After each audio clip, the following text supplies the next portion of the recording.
habiendo entendido que la justificación es el acto legal de Dios por medio del cual declara justo al pecador en base a la perfecta justicia de Jesucristo. Eso fue lo que dijimos.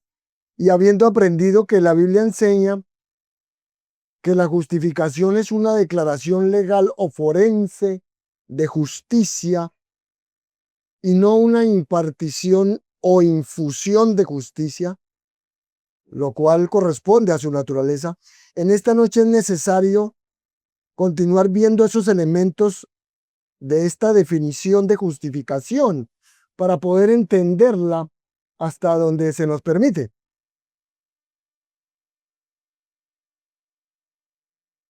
Entonces, hermanos, como ve, Dios, cuando nos justifica, nos declara justos, no nos hace justos. Amén. Y eso es claro que lo entendamos. Y eso es lo que vimos en esa parte de la naturaleza de la justificación, que es una declaración legal. Hoy vamos a ver la razón de la justificación. Y la razón de la justificación es la justicia imputada. Por eso es que somos justificados, porque se nos imputa, se nos da una justicia que no es nuestra. Entonces comencemos con una pregunta. ¿En qué sentido es justa esa declaración de Dios de que somos justos? ¿En qué sentido es justa esa declaración de Dios de que somos justos ahora en Cristo?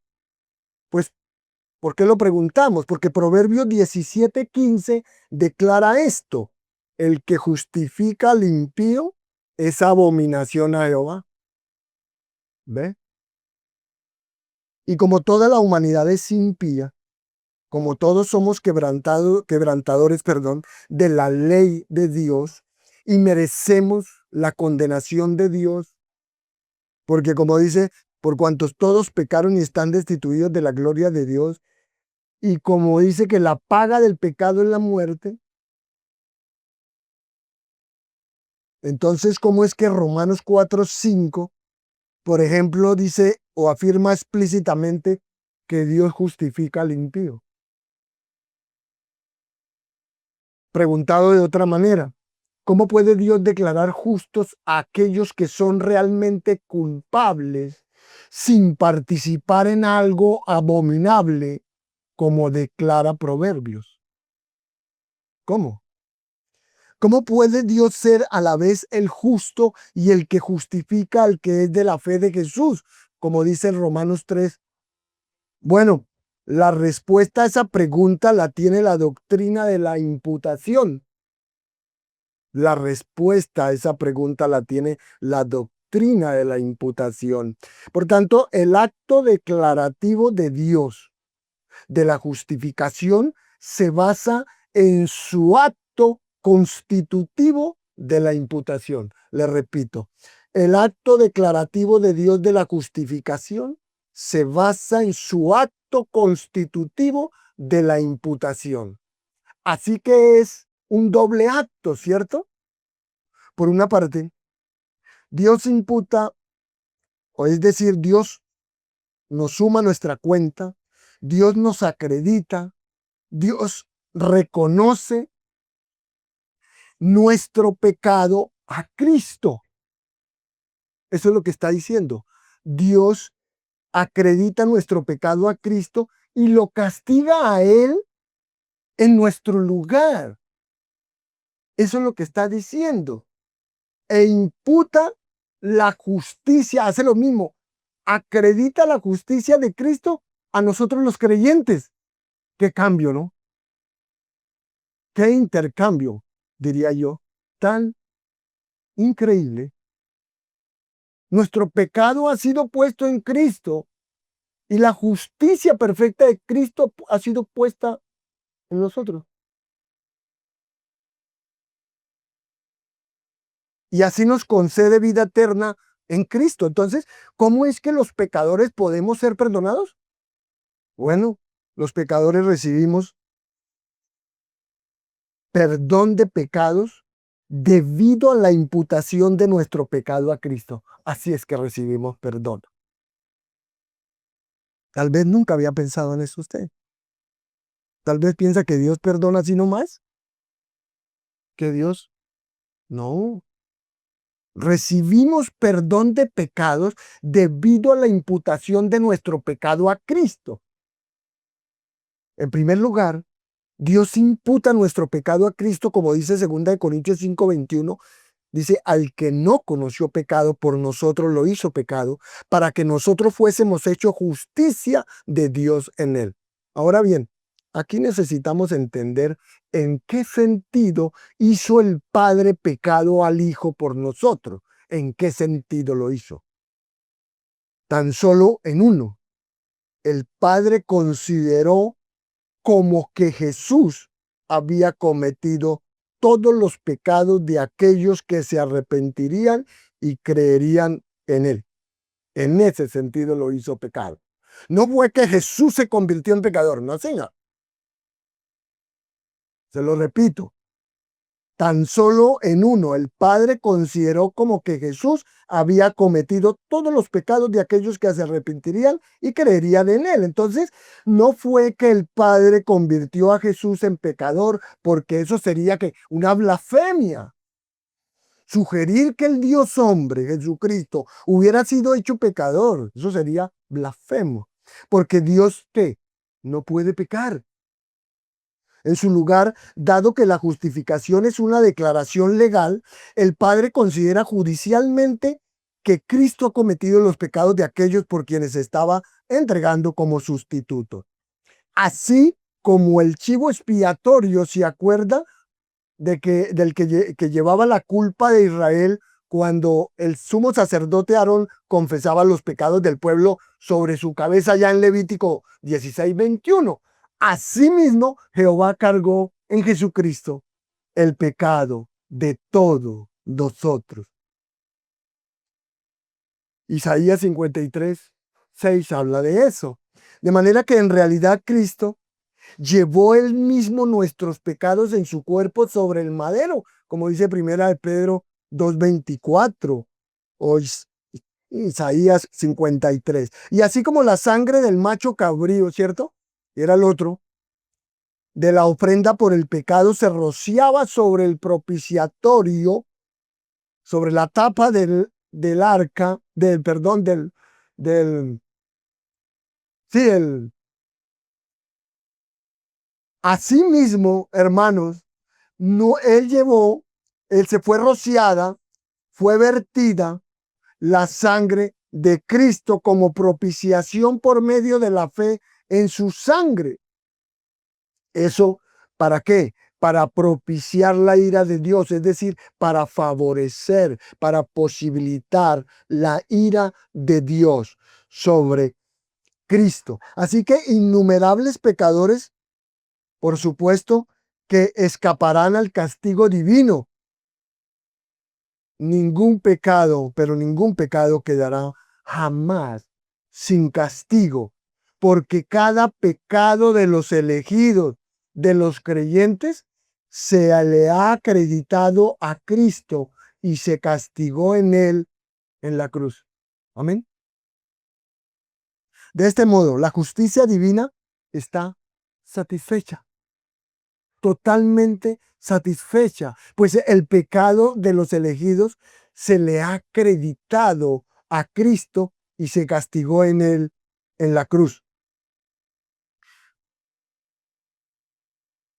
Ahora, esto es el Evangelio, hermano. La justicia de Dios está satisfecha porque el pecado se ha descartado. No es que el pecado se haya descartado meramente, no es que el pecado se haya barrido ahí debajo de la alfombra, no, sino que el pecado ha sido castigado justamente en un sustituto que es nuestro Señor Jesucristo. Ese es el Evangelio, hermano. Ese es el evangelio por medio del cual Dios demuestra su justicia a fin de que Él sea el justo y el que justifica al que es de la fe de Jesús, como ya lo dijimos. Por tanto, porque los pecados del creyente han sido imputados y castigados en Cristo, ya no se le tienen en cuenta. Amén. Ya no se le tienen en cuenta. Eso es lo que sucede. No es que yo sea justo ya. No es que usted sea justo. Es que ya no se nos tienen en cuenta nuestros pecados porque han sido pagados en Cristo. Han sido castigados en Cristo. Cuando Pablo cita las palabras de David en el Salmo 32, ahí en del Salmo 32, ahí en Romanos 4, 7 al 8, dice, bienaventurados aquellos cuyas iniquidades son perdonadas y cuyos pecados son cubiertos. Bienaventurado el varón a quien el Señor no inculpa de pecado. Esto es porque al haberle sido contados o imputados los pecados del creyente a Cristo, ya no se le imputan ni se le cuentan contra él, pues están perdonados y cubiertos. Por tanto, el creyente justificado no se enfrenta a la condenación ya, ¿cierto? Como dice Romanos 8:1, sino que disfruta de la paz con Dios y la esperanza cierta de la vida eterna. Ahora, por otra parte, tenemos que no solamente el perdón de pecado, sino que también tenemos la provisión de justicia. ¿Cómo? Por la imputación de la justicia de Cristo a nosotros. No solo tenemos el perdón de pecados, ¿cierto? Sino que también tenemos la provisión de justicia por la imputación de la justicia de Cristo a nosotros. De manera que el perdón de los pecados no agota la obra de Dios en la justificación. A veces pensamos que la salvación solamente tiene que ver con el perdón de nuestros pecados. No, hay más. De hecho, si el único beneficio que recibiéramos los creyentes fuera en la justificación solo fuera el perdón de los pecados, podríamos entonces no ser salvos. Si solo fuera el perdón de los pecados, si solo significara la justificación, perdón de pecados, tal vez no seríamos salvos.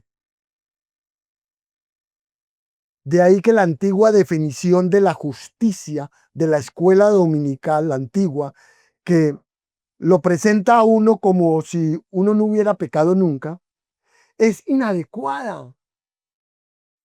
Porque la salvación no es meramente un asunto de no pecaminosidad, como le digo, o de inocencia. No, eso no es la salvación, no es solamente un asunto de pecado o de inocencia, sino también de justicia, como dice Mateo 5:20 y Mateo 5:48 se refieren a eso. Pues la ley de Dios que el hombre quebrantó, que nosotros quebrantamos, incurriendo así en la pena de muerte, conlleva tanto exigencias positivas como sanciones penales.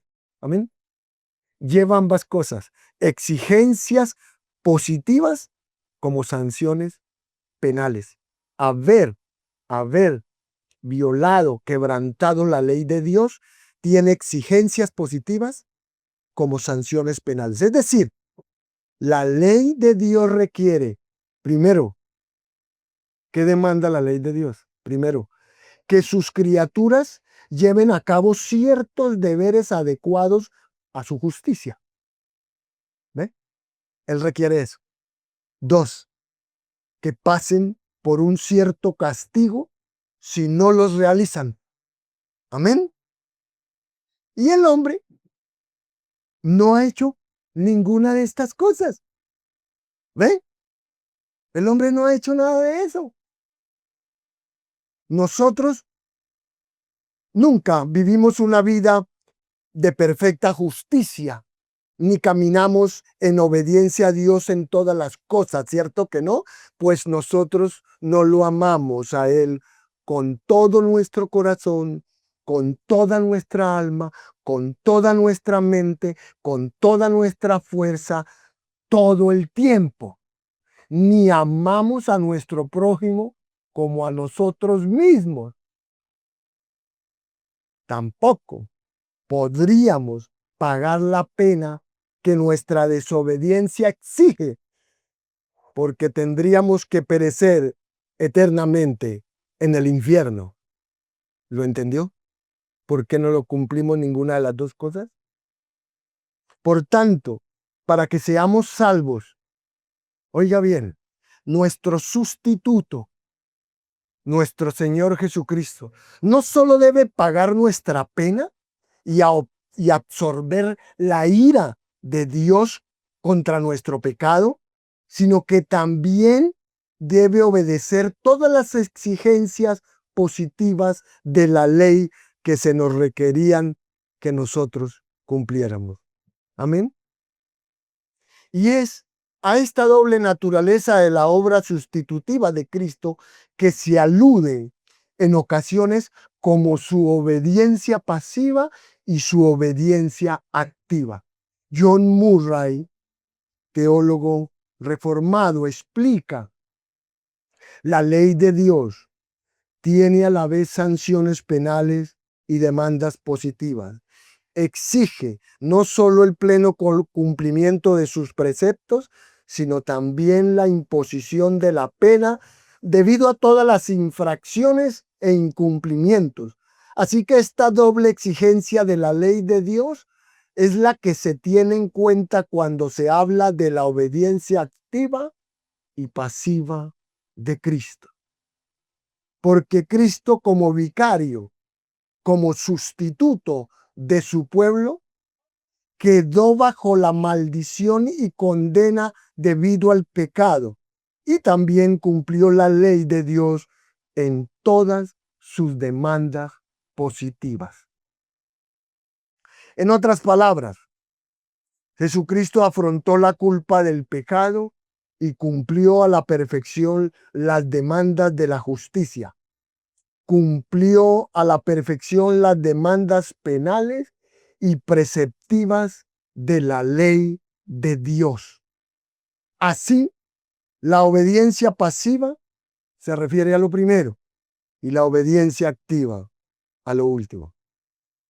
Entonces, sin la provisión positiva de justicia, oiga bien esto, sin la provisión positiva de justicia, el mero perdón nos habría dejado en un estado de inocencia o especie de neutralidad moral, como el que Adán tenía antes de la caída.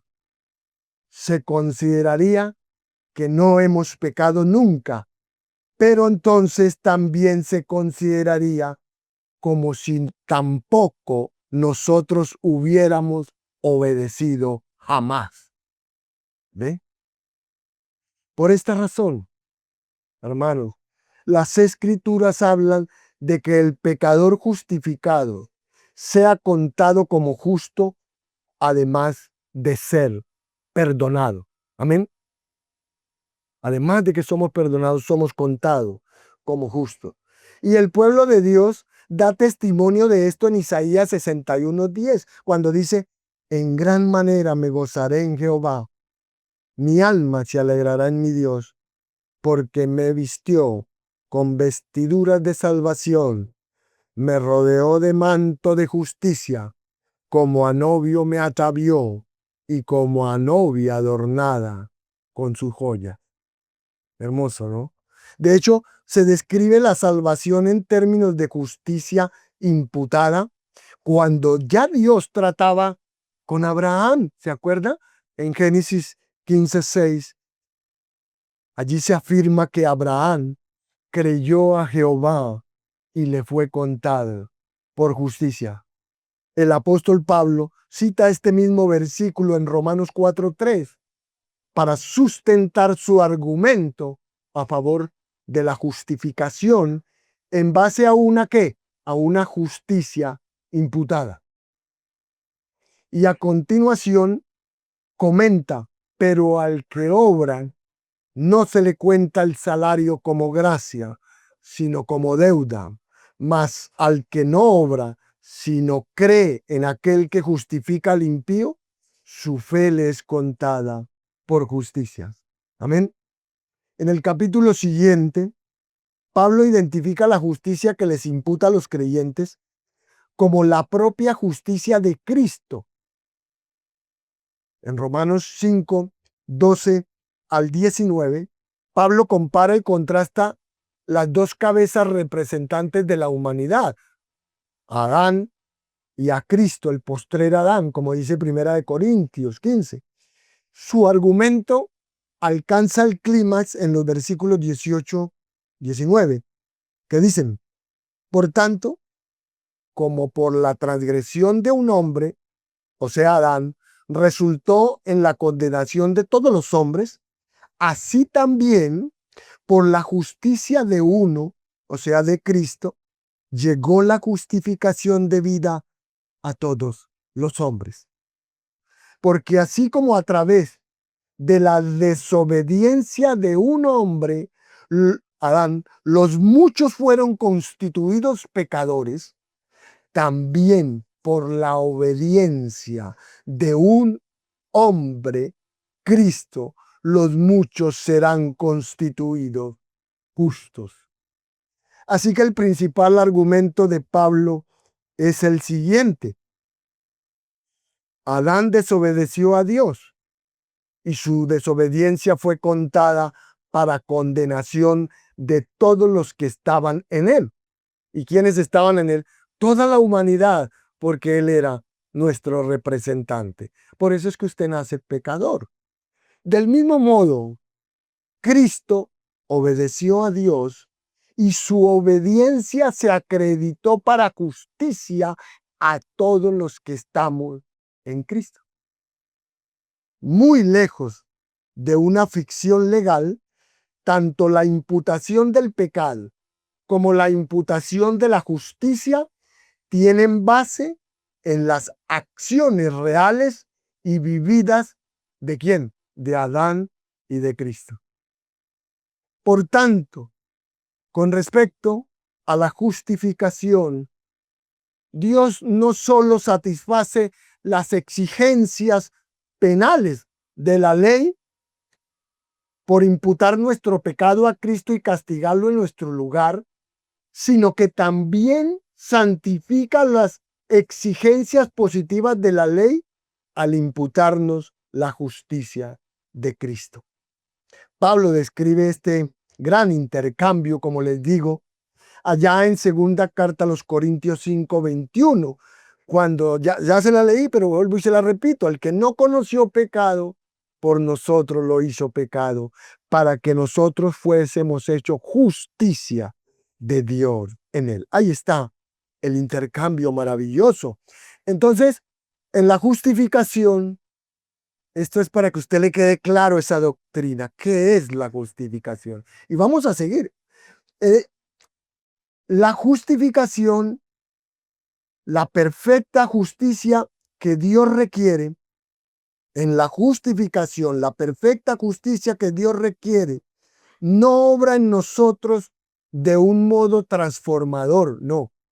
En la justificación no hay transformación, sino que se nos acredita por medio de nuestra unión con Cristo. Estando unidos, como vimos en pasada enseñanza, la unión con Cristo, al estar unidos con Cristo se nos acredita su justicia. ¿Quién es el justo? Cristo es el justo, es el único realmente justo, no hay más justo. Somos declarados justos, no hechos justos. Y Él ha cumplido toda justicia por nosotros, en nuestro lugar. Amén. Allá eso usted lo puede ver en Mateo 3:15, Gálatas 3:27. Así, Pablo afirma: porque la meta de la ley es Cristo para justicia de todos los que creen en Él. Romanos 10:4. Cuando somos hallados en Él, no tenemos una justicia propia.